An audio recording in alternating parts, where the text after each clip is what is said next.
The lake gives it back the way the lake takes, quietly. I remember the water lying flat as glass, and that camcorder face down between stones 6 feet under the algae like a veil across its lens. 2 kids in kayaks leaned over the side paddles, tapping the hull, and the thing lifted off the bottom with a puff of silt. It looked like junk. It felt like a heart starting. Before I go any further, tell me where you're listening from, and tap subscribe if you think every buried truth deserves daylight. I come from a county where routine is a kind of faith.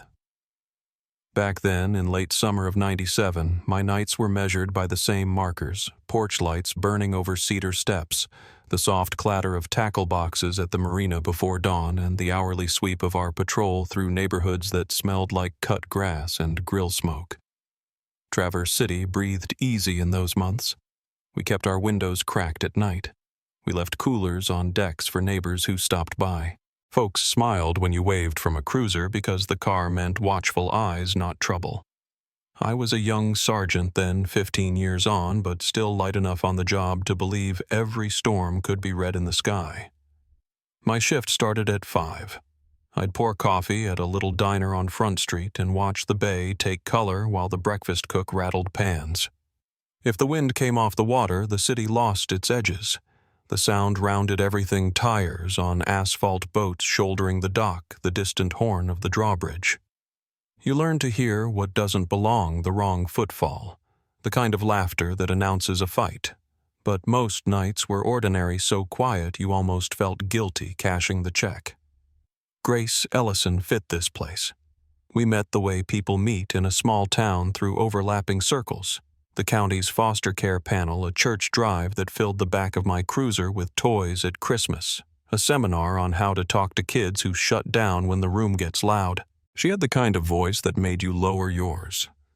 She carried a clipboard and a tote bag and introduced herself to children at eye level. When she laughed, it was with a hand over her mouth, like she didn't want to take up room someone else might need.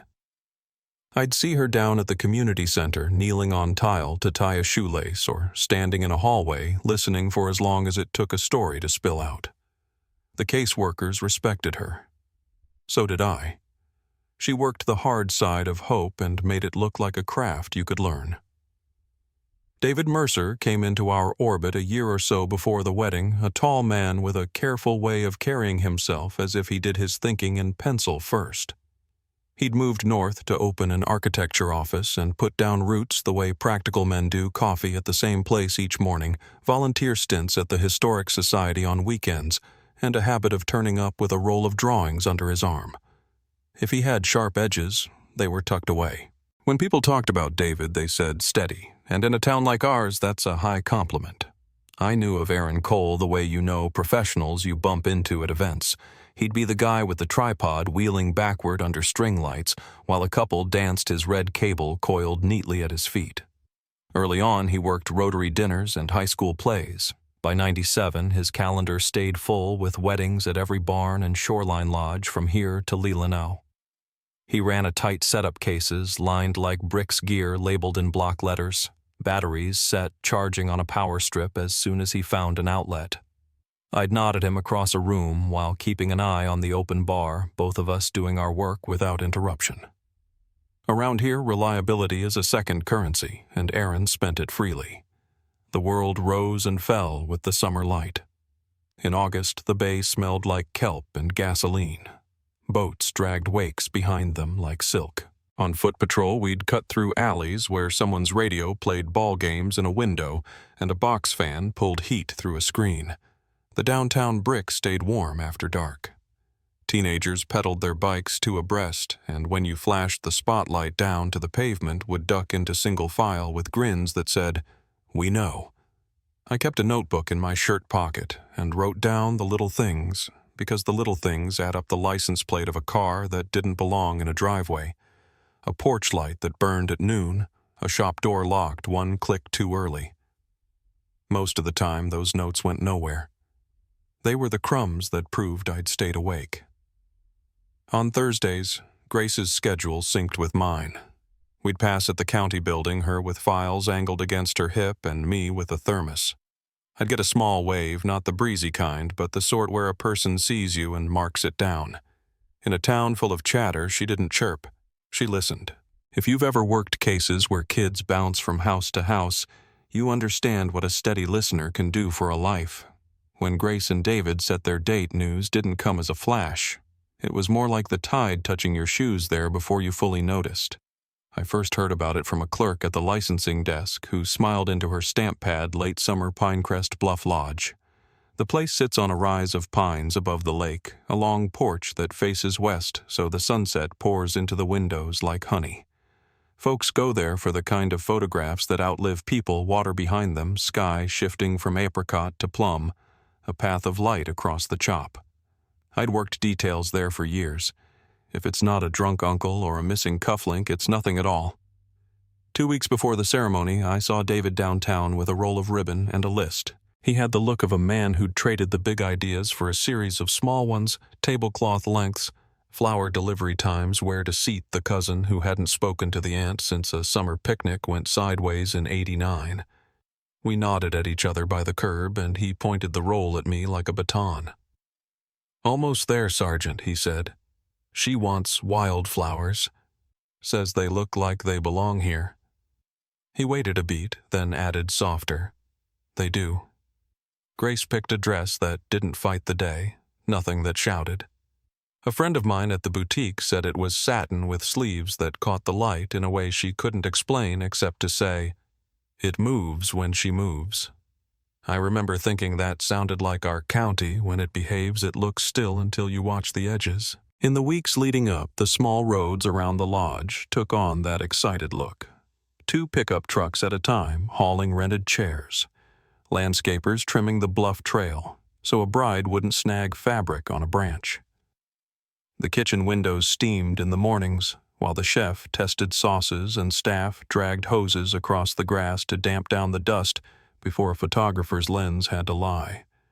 If I rolled through at dusk, I could smell the lake clean and cold despite the heat, and hear the rattle of a flag halyard tapping the pole. One afternoon, I saw Aaron unloading cases by the service entrance. He worked alone as usual, stacking gear along the wall in a tidy row.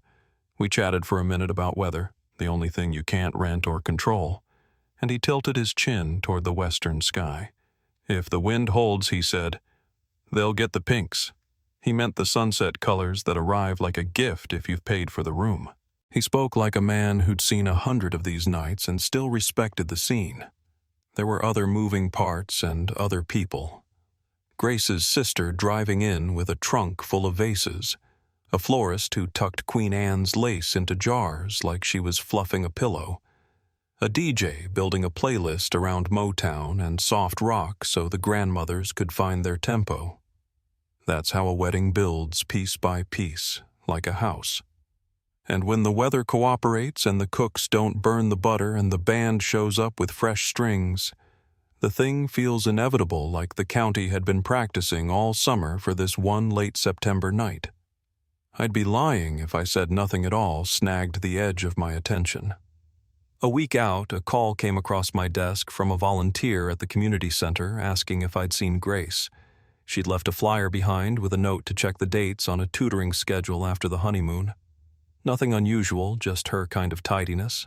When I got the message, the ink on the note had bled a little from the humidity, and the corner of the paper had curled in the way paper does when it's touched too much.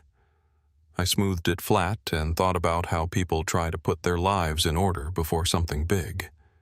It was a small thought. It stuck. Another night near closing, I passed the lodge and clocked a single sedan parked up by the service door long after the kitchen lights went down.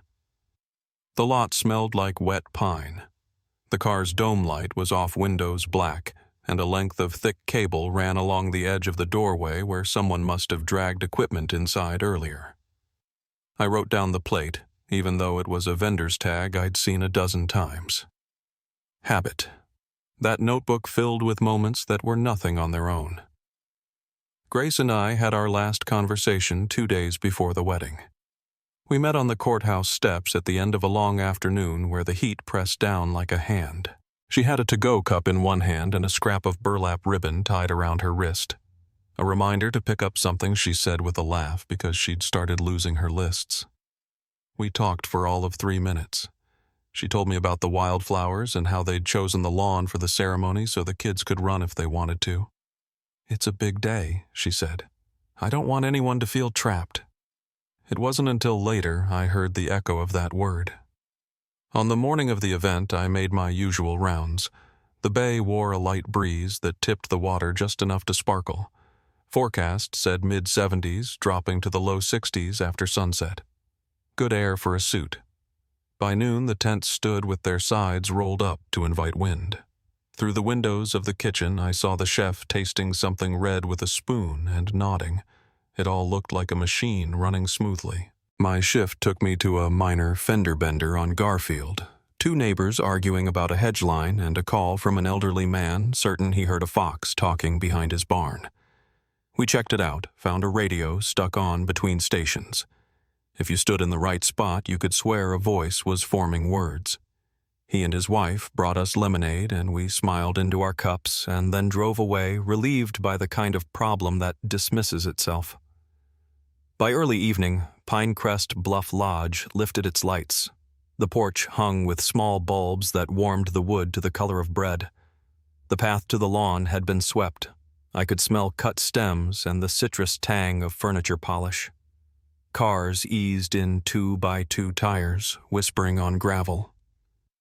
A woman in a blue dress laughed in that full, unembarrassed way people laugh before the first toast. I kept a cruiser near the bottom of the hill while my deputy ran traffic at the turnoff. Up above, music threaded the pines. I saw Aaron again near sunset. He skimmed across the edge of the dance floor, carrying his handheld head bent in that slow, sidelong way good videographers have composing scenes as they walk. The tripod his workhorse waited at the back of the lawn, red cable coiled at its foot power pack plugged into the wall through a long extension that slipped under a rubber mat. He checked the horizon like a farmer checks the rain, then turned the handheld toward the glass doors where the first tables had started to fill. From where I stood, it all looked steady. The lake can play tricks with sound. Sometimes it brings distant music close, and sometimes it swallows voices that stand 10 feet away. Around 9, a cooler air came off the water, and the string lights looked sharper. Someone carried a cake knife to the head table and set it beside a folded linen napkin. The ribbon tied around the handle was burlap. I remember that detail because I'd seen the scrap around Grace's wrist 2 days earlier and smiled at the symmetry the way small choices carry themselves forward. The band downshifted into something slow, and the laughter along the porch thinned to a content hum. Through the lodge windows, I could see servers moving like chess pieces, each with a plate balanced just so. A child in a bow tie tilted his head back to catch a moth with his eyes. From the parking area, a line of taillights eased into place like a red thread. A few minutes later, still early by wedding standards, the wind dropped in a single neat step, and the lake which had whispered against the rocks all evening seemed to hold its breath. The porch lights burned a little brighter against the dark. I checked my watch and looked up the hill. The music paused between tracks, the kind of small gap no one notices until you're listening for it. In that quiet, a phone on the front desk rang twice, then stopped. I waited for the second ring to come back and fill the space. It didn't, and the knife on the white linen waited, catching the light. The wind off the lake had gone still, and that quiet before the night deepened always made the lodge seem too large. From where I sat in the cruiser down near the access road, I could see the string lights draped across the terrace, each one reflected on the surface of the water, like a scatter of stars. The reception music was soft enough to blend into the waves, and for a while everything looked just as it should. 100 people laughing a bride in white, the kind of night you're supposed to remember for good reasons. Around 9:30, I was logging my last patrol notes when a server jogged past my window shoes scuffing gravel. He didn't stop, but I heard him say to another, "They're looking for her." I stepped out of the car and started up the path. Not yet alarmed, just carrying that old feeling that when silence falls in the middle of celebration, something's shifted. The moment I stepped onto the terrace, I could see the confusion in people's faces. It wasn't panic yet, just a gathering unease. Guests were looking around, calling to one another across the deck.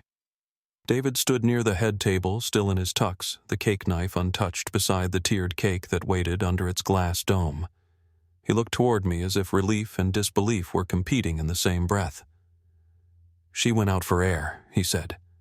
She hasn't come back." I followed him through the side doors and down the short stairway that led to the lawn.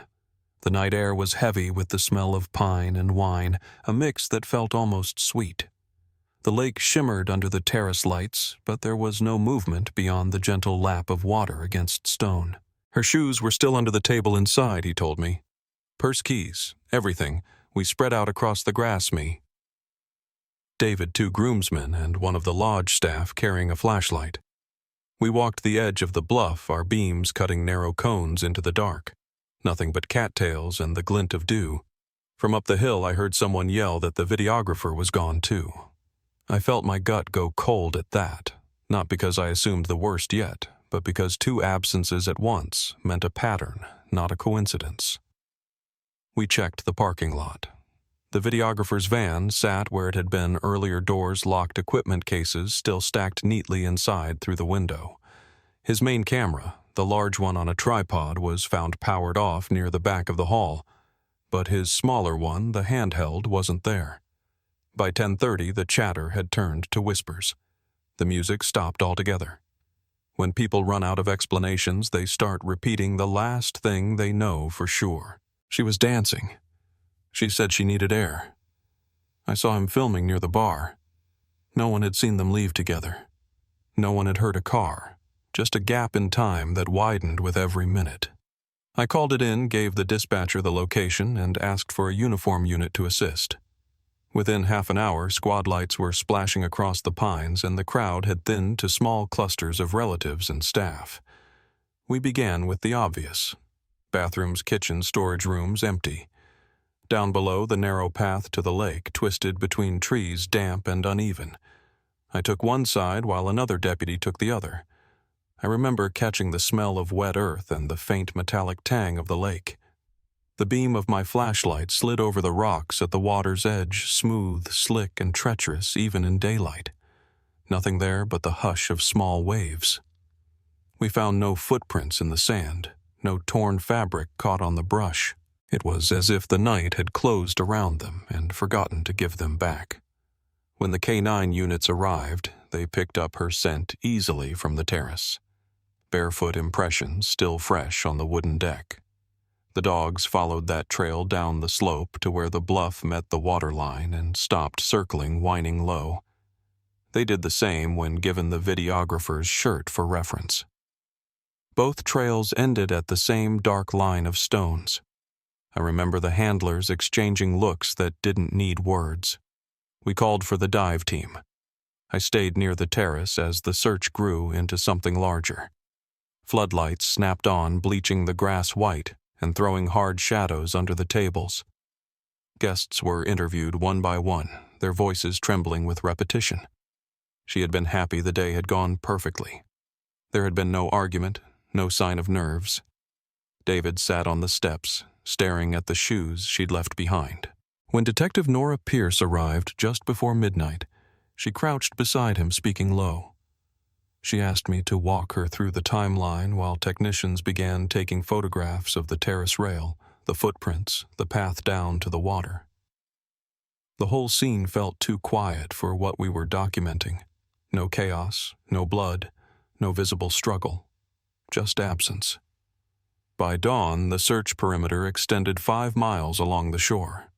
Boats combed the shallows. Helicopters swept with thermal imaging. Nothing. Not a dress, not a shoe, not a reflection caught in a beam. The lake looked innocent, and that made it worse. Every missing person leaves behind a first false hope. The thought that maybe they wandered off and would return embarrassed, apologizing. By the second day, that hope had hardened into routine procedure.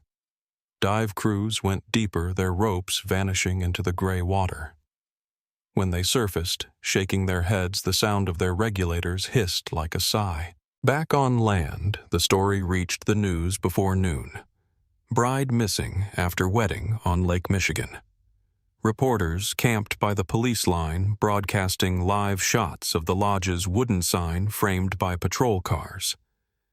The town that prided itself on peace became a question mark overnight. Folks I'd known for decades called asking what we thought had happened. All I could tell them was the truth we didn't know. Then came the search of Aaron Cole's house. It was 4 days after the disappearance when we entered the small, one-story place on the outskirts of town. From the front it looked tidy, maybe even ordinary fresh paint, a clipped yard. Inside, the air was heavy with dust and the faint chemical smell of photo developer. The living room had been turned into a studio tripod's reels cases of tape. But it was the back bedroom that stopped us cold. On the walls were photographs, hundreds of them. Some recent, others yellowing with age, all of them of Grace. School photos, newspaper clippings, even a copy of her wedding announcement pinned above a desk. In drawers we found journals written like letters addressed to her, years of entries swinging between affection and resentment. The last page, dated the day before the wedding, read like a promise he intended to keep. Evidence technicians documented every inch while I stood near the doorway and listened to the shudder of their cameras echo against the walls. It was the sound of obsession laid bare. When Detective Pierce walked in, she closed her notebook and whispered, "He never moved on." That was the moment when the case shifted from search to manhunt, though none of us said it outright. We believed then that he'd taken her, maybe on impulse, maybe planned, and that both were still out there somewhere. For the next week, the search became relentless.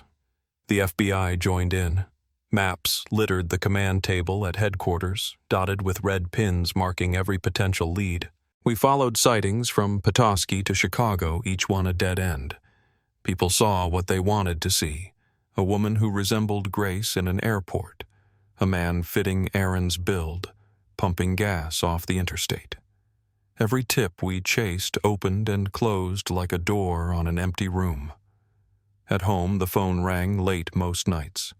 Journalists, families of other missing persons, old neighbors offering theories. My wife learned to let it ring.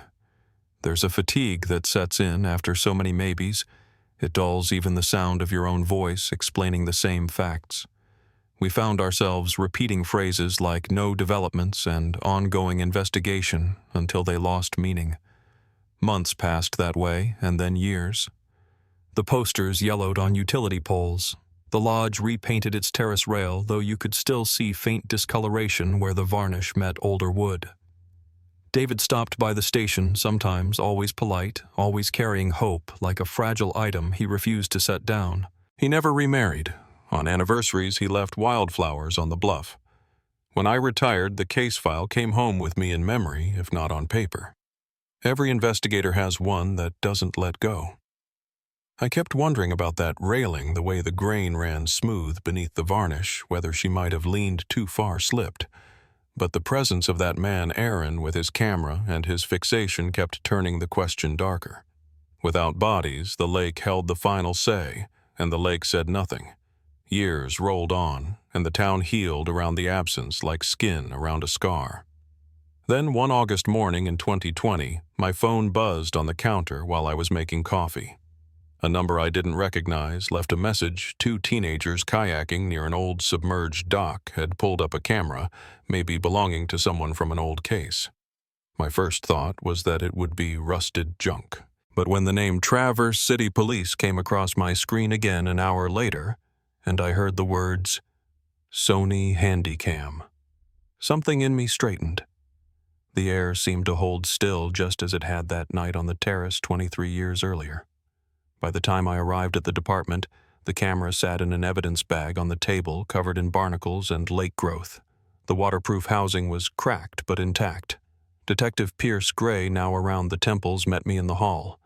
We might finally have something, she said. Her voice was careful, as if saying it too loudly might scare the truth back into hiding. Forensics teams don't promise miracles, but they started working on that tape like it was sacred. Weeks turned to months. And one morning that November, a call came through that they had recovered 17 minutes of footage. I remember standing at the edge of that lab, the whir of old playback machines filling the room, watching the first flicker of color appear on the screen, people dancing, laughing, unaware that history was recording its own witness.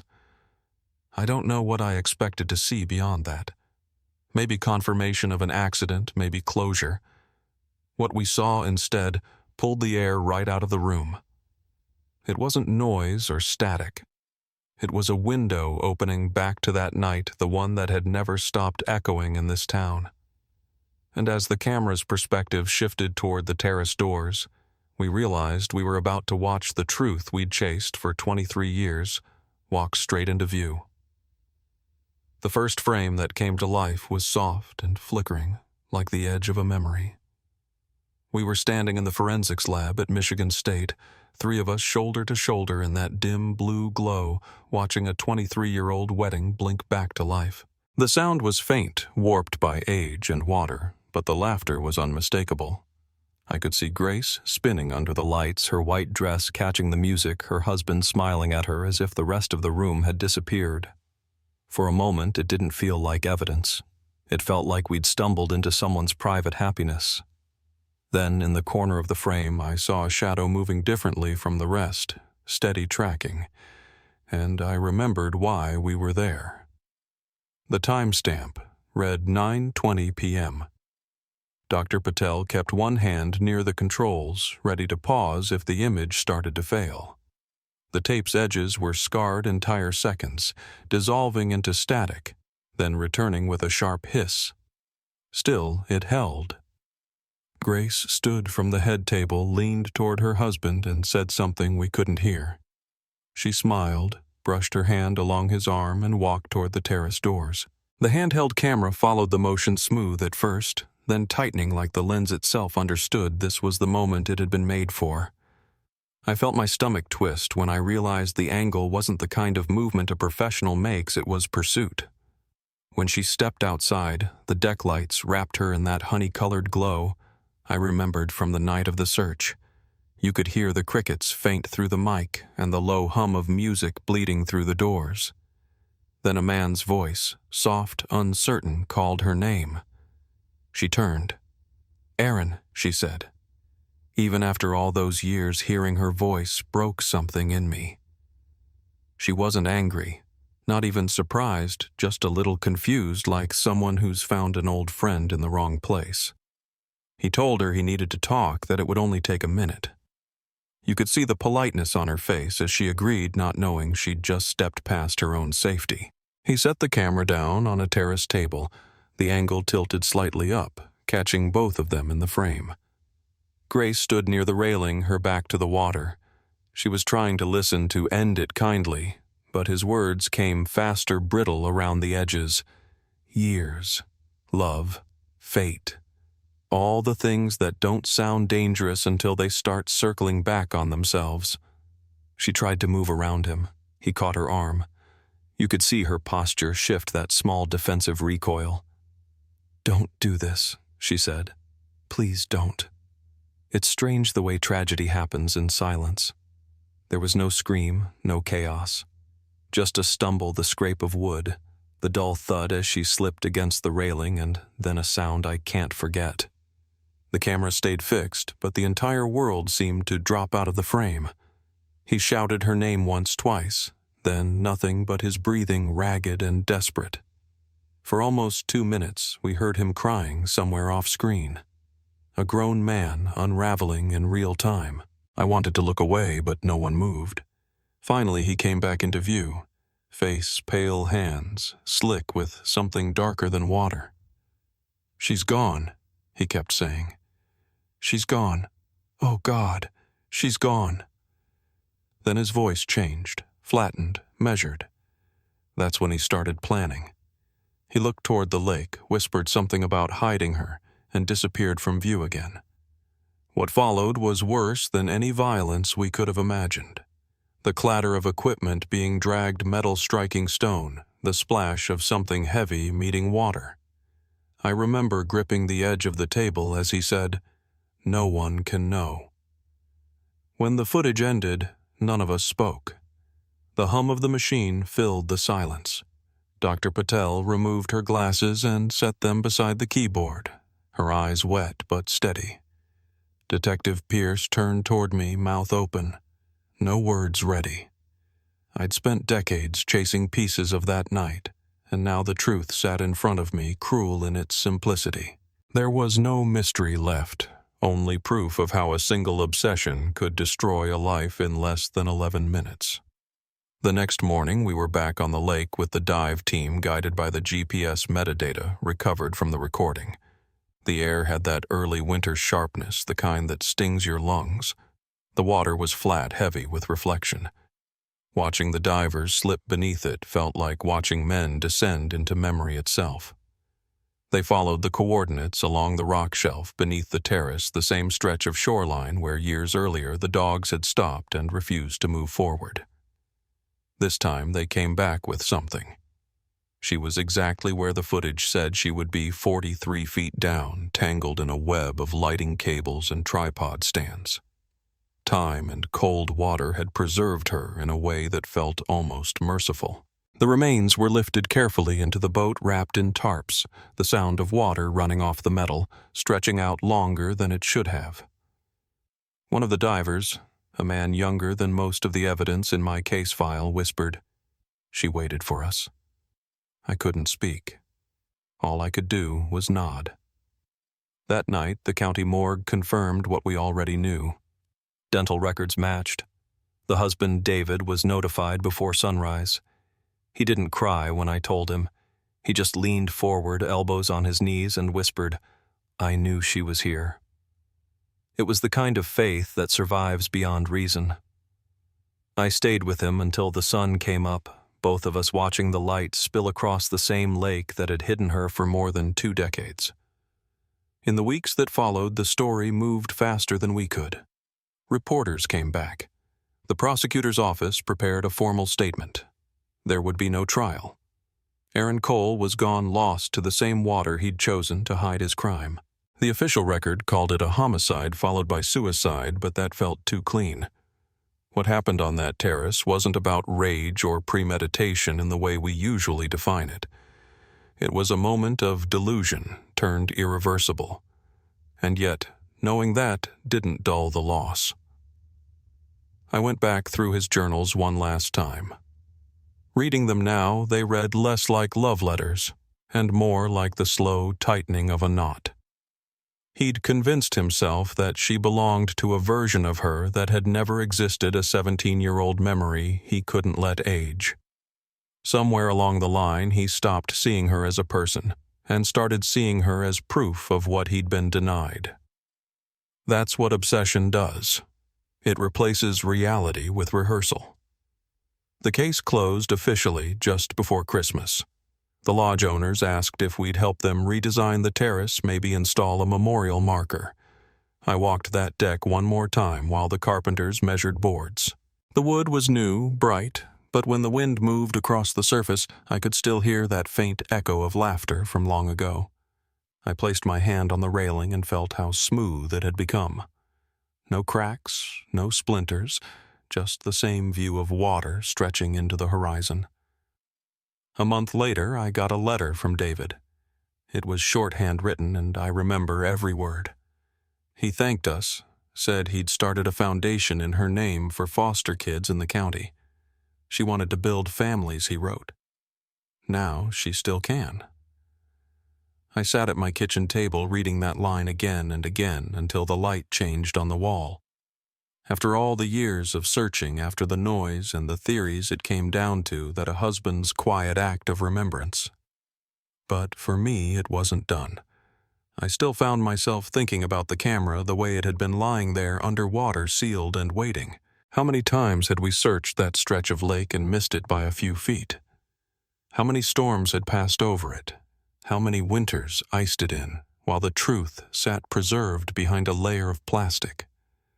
Sometimes I think about how small the world must have looked through that lens.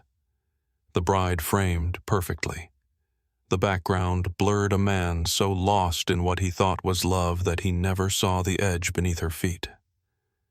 When I left the department that night, snow had started falling over the bay. The air was sharp and the streetlights made halos in the flurries. I drove past the bluff, rolled down the window, and listened. The water was restless again, whispering against the rocks. Somewhere beneath it, the last traces of him still moved with the current. Maybe that was justice in its own quiet way, the lake keeping what it needed to keep. I turned the car back toward town, the road empty ahead of me, the wipers ticking steady. The case was over on paper, but in truth, it never really leaves you. It just settles in like the cold, something you learn to live with. And in the back of my mind, one thought kept circling as constant as the waves. Sometimes the dead don't ask to be found. Sometimes they wait until we're finally ready to see them. For a while after the discovery, the air in Traverse City felt different, heavier somehow, like everyone was walking around holding the same unfinished thought. The day the footage became public evidence, I remember standing in the back of the press room watching the prosecutor take the podium. He spoke gently with that careful rhythm people use when they're trying to control the tremor in their own voice.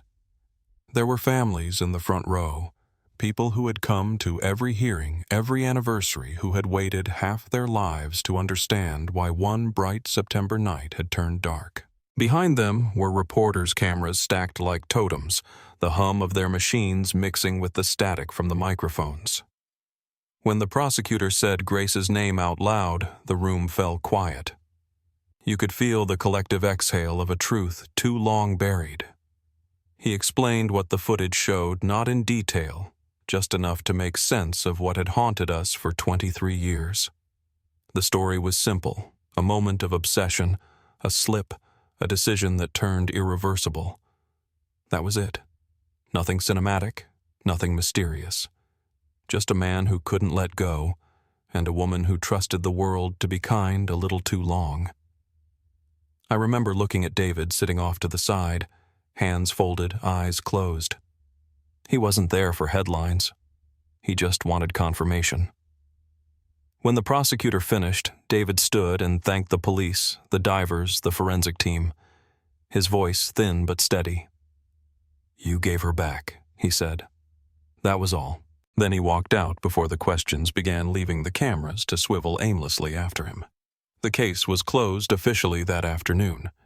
There'd be no trial, no sentencing, no statement from the accused. The lake had already decided that part. But something about the finality didn't sit cleanly with any of us. When you work cases this long, you expect resolution to feel like a door shutting. Instead, it felt like a room we'd lived in for years had just gone quiet. In the days that followed the footage, what little the public saw of it spread everywhere. National networks replayed clips of the recovered camera being lifted from the water anchors, talking about love turned deadly, while B-roll of Lake Michigan rolled behind them. I stopped watching after the first night. Seeing that deck, the railing, the very space I'd walked across with a flashlight all those years ago, it felt wrong, like intruding on a grave. Still, something good managed to rise from it. Donations came in from all over the country, most addressed simply to the family. Within weeks, David used that attention to launch the Grace Ellison Foundation. He told me he wanted to keep her work alive, the same foster programs she'd fought for when she was alive.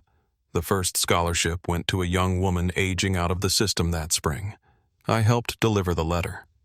Watching her read it, seeing her hands shake with disbelief, I thought maybe this is what justice looks like when it can't stand in a courtroom.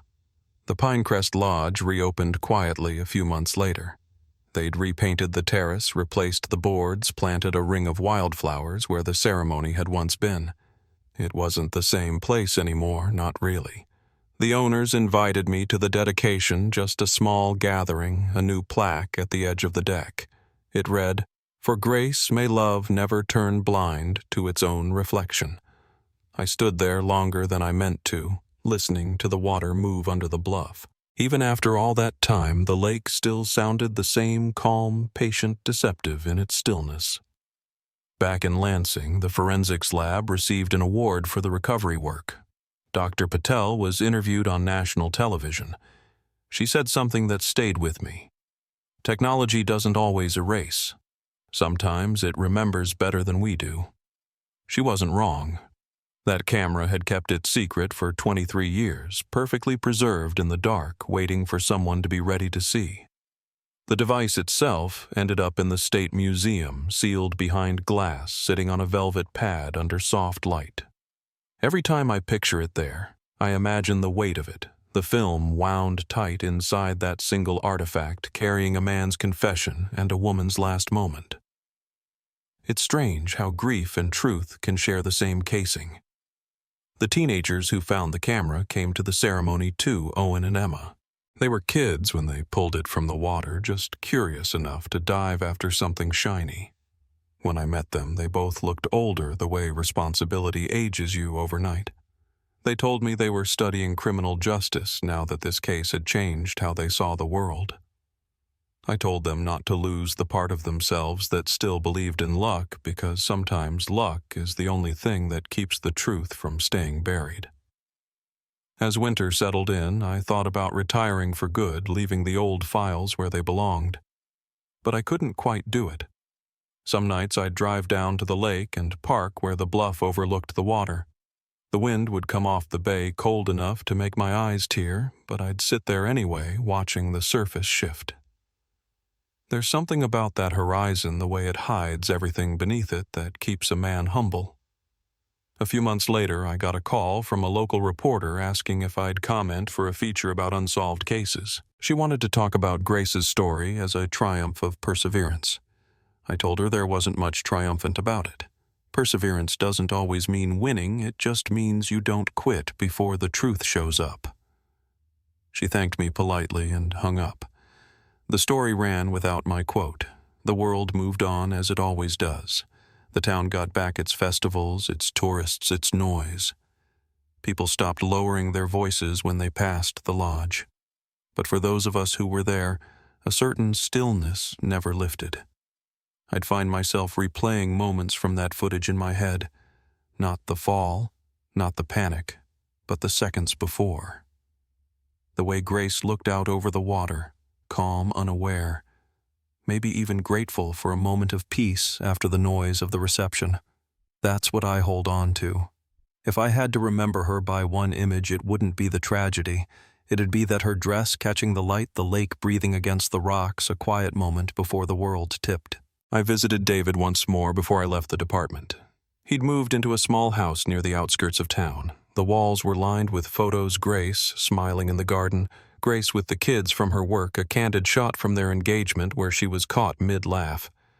He told me he was seeing someone new, a teacher named Christine. She understands, he said, and I believed him. People like David don't replace love. They learn to carry it forward in a different shape. When I stepped outside that evening, the sun was low enough to paint the rooftops gold. I thought about the years between that night and this one, the hundreds of man-hours, the search grids, the false leads, the nights that ended with nothing but empty water. And then 2 kids in kayaks come along and undo all that waiting with one dive. It reminded me that sometimes justice doesn't follow a plan. It follows patience. On my drive home, I took the long way along the lake.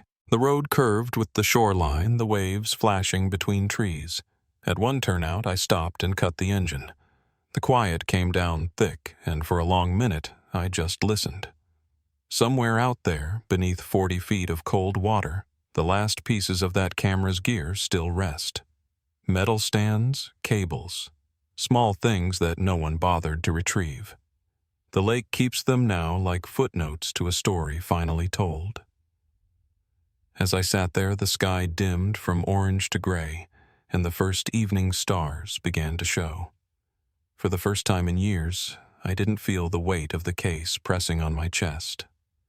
The truth had surfaced, and in its own way, it had set everyone free. Still, part of me couldn't shake the habit of looking for patterns. The wind shifted, carrying the scent of pine and cold water. And for just a heartbeat, I thought I heard her laugh, soft, quick, carried away before I could be sure. I turned the key headlights, spilling over the road ahead. There were still reports to file, still endings to write, but in that moment I understood something I hadn't before. The dead don't ask us to stay mourning them forever, they ask us to keep the story honest. And maybe that's the only justice any of us ever really get. There's a certain quiet that settles over a case when it's finally done. Not the relief people imagine, no cheers, no raised glasses, just a stillness like a field after a storm. You walk through it carefully because you know everything looks the same, but nothing really is. That's what those final months felt like after Grace's case came to a close. The town went back to its routines, kids at the bus stop, fishermen out before dawn, but underneath it there was this shared understanding that we'd brushed against something fragile. Love trussed the line between memory and obsession. All of it had shown how easily it can break. The lodge reopened that spring. They'd built a small garden at the edge of the terrace, the spot that used to look straight down to the water. Wildflowers, purple coneflower, goldenrod, white daisies, things that could root in poor soil and keep coming back. They put a single bench there, just wood and iron, facing west. The plaque beneath it read simply, "For Grace." The dedication was small. No speeches, no cameras. Just David, a few old friends, and some of the officers who'd stayed long enough to see the case through. I stood a little ways off, listening to the sound of wind through the pines and the slow roll of the waves below. David placed a handful of fresh blooms on the bench and stepped back. For a long time, he just looked out at the horizon. There was no ceremony to it, no need for words. He'd spent half his life waiting for an ending that made sense, and now that he had it, all that was left was to keep breathing. When he finally turned, he smiled, small but real. "She'd have liked this," he said. "She liked things that grew wild." After that, we kept in touch. I'd stop by the Foundation's office every now and then, just a small suite downtown. Nothing fancy. The place was filled with photos of kids and families, success stories written in real faces. Grace's work lived on through those walls, through every child who found a home because of the program she'd started. David poured himself into that mission not as penance, but as purpose. He remarried 2 years later quietly to a woman named Christine, a teacher who understood that loving him meant sharing space with a ghost. They moved into a little house on the edge of town, close enough to see the lake, but far enough that it didn't feel like a reminder. As for me, I stayed on with the department a few more years before finally turning in my badge. There's a rhythm to this work that's hard to step away from, but there comes a point when you realize your role has shifted. I wasn't chasing leads anymore. I was remembering them. I started teaching part-time at the community college criminal justice evidence procedure. Most of my students had never heard of the case by name, just that it had something to do with a camera and a wedding. Sometimes I'd use it as a teaching example, not for the tragedy, but for the persistence it took to find the truth. I'd tell them, every piece of evidence carries a voice. Your job is to listen long enough for it to speak. I still drive by the lake from time to time. The shoreline has changed. Erosion took part of the bluff. New houses went up, but the water looks the same. I don't think I'll ever stop checking the surface, scanning it the way I did that first night. The mind holds on to habits long after the need for them is gone. Some nights when the air is still and the moon hangs low, the lake looks like glass. I'll park, roll down the window, and listen. There's always that low hum like the water remembering. A few years after I retired, I was invited to speak at a state conference about cold case recoveries. It was mostly young investigators, faces full of the kind of certainty I used to have. During the Q&A, someone asked what it felt like to finally win after so long. The question stopped me. I thought about the camera, the footage, the dive team, and all the years of not knowing. Then I told them the truth. You don't win. You just stop losing. The room went quiet, and I realized that was probably the first time I'd said it out loud. Sometimes justice isn't a verdict. It's a truth that rises to the surface, steady and unhurried when it's ready. The day the footage was released, one of the younger detectives asked me how I could watch it, how I could sit there through every frame. I told him, because someone had to. That's the part of this work no one talks about, the bearing witness. You learn that the only thing stronger than the violence of the act is the patience of those who refuse to look away from it. As for the two teenagers who found the camera, Owen and Emma, they grew up and made good on their word. Owen became a forensic tech. Emma joined law enforcement. Every so often I get an email from one of them with a photo of some lake or forest where they're working a search. They always end the message the same way: we're still looking. It gives me hope knowing that kind of heart is still out there. Dr. Patel went on to head the entire digital forensics division at the university. The lab is named after her now, though she still answers her own phone like she's a grad student. When the camera was donated to the State Museum, she wrote a small card for the exhibit. It reads, "Proof that truth doesn't rot." I went to see it once. The camera sits behind a glass case light glinting off the corroded housing. Tourists pass by, glance for a moment, then move on. But if you stand there long enough, you start to feel it, the weight of everything it carried, every second that changed the course of so many lives. Grace's parents are gone now. They lived long enough to see the truth, to bury their daughter properly, and to know she hadn't simply vanished. I think that gave them a kind of peace, even if it didn't fill the hole. The foundation took care of their arrangements when the time came. Their ashes were scattered in the same garden that overlooks the water. I'm an old man now, and my house is quieter than it used to be. The nights stretch longer, and memory tends to wander. But this story, hers, has never drifted far. I think it's because it changed the way I see people. For years I measured life by what could be proven, documented, time-stamped. Now I think more about what can't be written down, the intuition that something's off, the voice in your gut that tells you to check the dark corner one more time. If someone had listened to that voice in 1997, maybe the night would have ended differently. But the past doesn't bargain, it just teaches. Every so often I'll find myself back at the lodge for one reason or another. It's used for community events, now weddings, fundraisers, anniversaries. People laugh and dance where tragedy once lived. The owners say that was always the point, to reclaim it, to let joy back in. And I think they're right. One evening, not long ago, I stood on that terrace after everyone had gone home. The air was cool, the light strung overhead swaying slightly in the breeze. The garden below was glowing faintly with fireflies. I closed my eyes and let the sound of the water fill in the rest. For the first time, it didn't sound mournful. It just sounded alive.